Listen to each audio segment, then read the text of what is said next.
questions?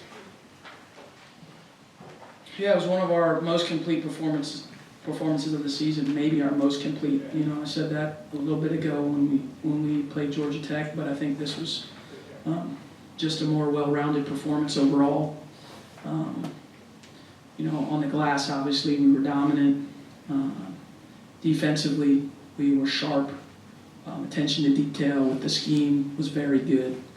And then, you know, offensively, we had contributions from a lot of different players. So just really pleased with their response from Sunday. Sunday, we played below our capability. Certainly, our opponent had a lot to do with that. And it was nice to see a bounce-back win for our team. All right, open up for questions. Second round. Hi, Coach. Great game tonight. Today is the Repack game. What does this game mean to you and your program? Well, it's an opportunity once a year for us to honor her publicly. And, you know, obviously, having played for her, a lot of what we do and our foundational principles in this program are built on what Coach Summit taught me. And so, you know, she continues to be the most impactful coach that I've had and the person that I've taken the most from, even though I've played for a lot of great coaches. And so how we play, how we run things, what our standards are, all comes from Coach.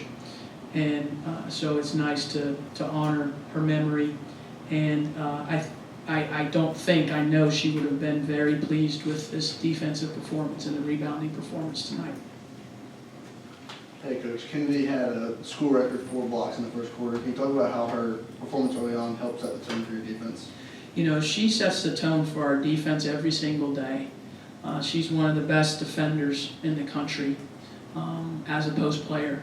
And, you know, that statement might surprise a lot of people because she doesn't have these defensive highlights that are flying through the air or things like that. She's as technically sound of a defender that I've coached. She's in the right position. She's highly intelligent.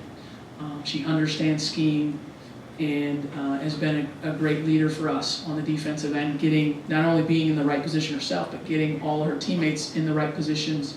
She knows plays. She understands scouts. I mean, there's just so many things that go into 4 block shots in the first quarter, and so she's playing really well right now for us. And then you guys only allowed 6 points in the fourth quarter. Can you talk about what the key was to keeping the foot on the gas and being so sharp in the fourth quarter especially? I think it was just the players, to be honest with you. You know, we talked about being sound and executing what we were doing, and no matter who's in the game and no matter how many minutes they've played, you know, that's their job. That's their job. And so, yes, I was really pleased with our group in the fourth quarter. I think almost everybody played in that fourth quarter, and the group came in defensively and did a great job of executing what we wanted. Kara, I assume Ashton Jackson's 3 at the end of the first period is how you drew it up? No. No, it was not. But, you know, after they had kind of closed the gap, it was definitely a big momentum shot for us. And because I thought we had played a pretty good first quarter, and I think we were going to go into the quarter only up 4 maybe. And that 3, you know, kind of stretched it out a little bit. Yeah. Well, that actually leads to my serious question. There was one point early in the second period, Barnes had hit back-to-back 3s to cut a 12-point Duke lead to 6. You called timeout. You know you don't like to use timeouts in the second period. Duke responded with an 11-0 run and really regained control of the game. Just talk about what you told your team during that timeout and how they responded. Well, I was more disappointed at how they got the 6 points. It was 2 wide open 3s. One, we lost a player in transition. The other, we did not play the scheme correctly. And that team only needs a couple 3s to get going. And so I was concerned that we were going to light a fire down there and we weren't going to be able to put it out. That's how explosive they are. And so we just talked about getting our defense back. And if we could get that back, we could run. And that's what we did. What's the key to holding your team almost as good as Florida State almost 40 points below their season average. I don't know. I mean, listen, my team played well tonight. I mean, I wish I could tell you, like, I'm not brilliant. I'm not, like, it wasn't like, we just played really well. And, you know, I don't want to speak for them. I'm sure they would say they played really poorly. And we've been on the other side of games like this. Like, it's a long season, it's 18 games, and we just had it going on a lot of different areas tonight. But, you know, you got to play Sunday, man. You know, and it's like what I told them Sunday after the game when we lost over there in Raleigh. Like, we get to play Thursday, and we got to be better. And, you know, what's really hard is to have a win like this and then understand the level of preparation you have to get yourself back to by Sunday. And so as a coach, we're always looking forward, and we only won one game on the road in league play. You know, we've got to try and get a win on Sunday, and it's going to be another hard game. They're the caliber of all the top teams in our league. Miami is, and it's going to be difficult. That might be a bit of an answer to my question here, but I know you've said that this season is a roller coaster. It's been a ride.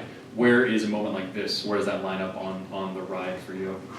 You know, I love this win for a lot of reasons, and it's honestly not, the margin is not like the greatest reason. Like, this could have been a 6-point win or a 16-point win.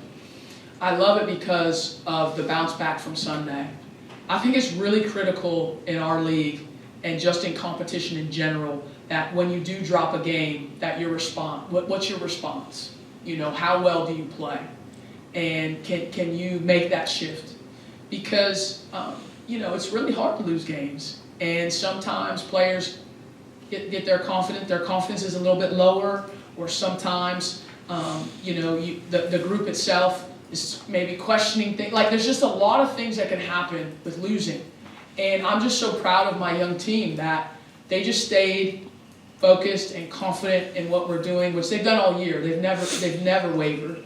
And that makes me feel really good, because that's a show of resilience. And that's such an essential quality in a team, in a player, in life, is that you have the ability to bounce back. And so that's probably what I'm most proud of in this win, even though there's obviously a lot to be excited about. Coach Lucci had 9 rebounds in the first half. Didn't score any points, but can you talk about how she can impact the game without scoring? She's a wonderful player, and it's really hard to find players that can have that oversized impact on a game without scoring a point. And you know, she was a little frustrated because she was missing shots she normally makes. She's one of our most efficient players, and I just told her, you know, hey, I'm unconcerned whether you score or not, in the sense of, like, it doesn't lower my confidence in you. Keep attacking, keep shooting your shots, keep doing it. I don't care if you miss them all. As long as they're good shots and they're shots we want you to take them. And so I'm proud of her that that's hard to do as a young player, like not be scoring and to miss shots but still have that effort. 13 rebounds, a new career high for her. Jaden with 9 rebounds. You know, all of our freshmen, I thought, did a terrific job of you know, executing what we wanted. And proud of Lucci to come back in the second half now, okay, and then be able to get 8 points and make some plays.